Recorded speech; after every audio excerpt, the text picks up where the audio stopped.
नेपाल की बाढ़ में बहकर आए हाथी भारत पहुंच गए और यूपी के बहराइच में रेस्क्यू किया गया। सच में भगवान ने जिसे रखना है, जिसे बचाना है, उसका कोई कुछ नहीं बिगाड़ सकता। वरना इस बाढ़ ने तो कई इलाकों का नामो निशान मिटा दिया। ये पानी जहां से बहता हुआ आया वहां पर ऐसी तबाही मचाई कि बड़े बड़े पुल बहा दिए। 4-4, 5-5 मंजिला बिल्डिंग्स कागज की कश्ती की तरह अपने साथ ले किया। और इंसान कितने गए ये तो अभी गिनती ही नहीं है। लेकिन एक तरफ इस जल प्रलय के बीच खड़ी ये भगवान बुद्ध की प्रतिमा और दूसरा उसी खतरनाक बाढ़ में बचे ये हाथी। ये अपने आप में दैवीय शक्ति नहीं तो और क्या है, जिसने इंसानों को अपने होने का एहसास करा दिया है और बता दिया है कि अगर प्रकृति को छेड़ोगे तो फिर मैं तुम्हें छोड़ूंगी नहीं। जंगल में विचरण करते हुए उस प्रलयकारी बाढ़ की चपेट में जब ये हाथी आए तो भगवान ने इन्हें एक खरोंच तक भी नहीं आने दी। अब बताइए कि ये कुदरत के रंग और भगवान की माया नहीं तो और क्या है।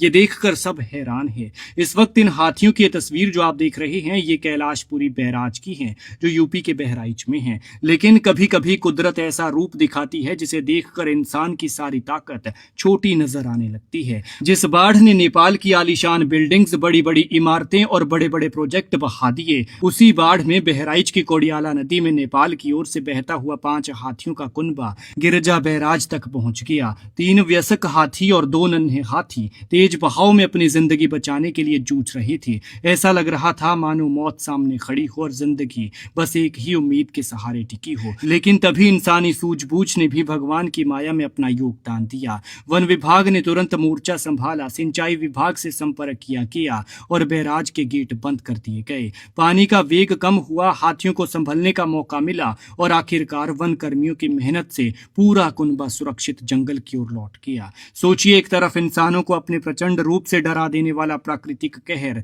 जिसने अभी तक 94 लोगों की जान ले ली है और ना जाने कितने ही लापता हैं, तो दूसरी तरफ उसी सैलाब में 5 बेजुबान जिंदगियों का बच जाना। और फिर सामने आती है भगवान बुद्ध की वो शांत प्रतिमा, मानो प्रकृति का ये प्रलय भी कह रहा हो, मेरी ताकत के आगे इंसान बेबस है। लेकिन जीवन की रक्षा के लिए उम्मीद और करुणा हमेशा रास्ता बना सकती है। शायद यही भगवान की माया है। जहां एक और कुदरत इंसान को उसकी औकात का एहसास कराती है तो वहीं दूसरी ओर किसी न किसी रूप में जिंदगी को बचाने का रास्ता भी दिखाती है। इसलिए प्रकृति को चुनौती मत दीजिए, क्योंकि जब कुदरत अपना रौद्र रूप दिखाती है तो बड़े बड़े साम्राज्य भी तिनकों की तरह बह जाते हैं। और जब उसकी कृपा होती है तो मौत के मुंह से भी जिंदगी वापस लौट आती है। और ये इन हाथियों ने बताया है। नेपाल का ये प्रलय, भगवान बुद्ध की ये शांति और बाढ़ में बचा हाथियों का ये कुनबा शायद हमें यही संदेश दे रहा है। प्रकृति की शक्ति समझिए, जीवन की कीमत पहचानिए और भगवान की माया पर आश्चर्य करना कभी मत भूलिए।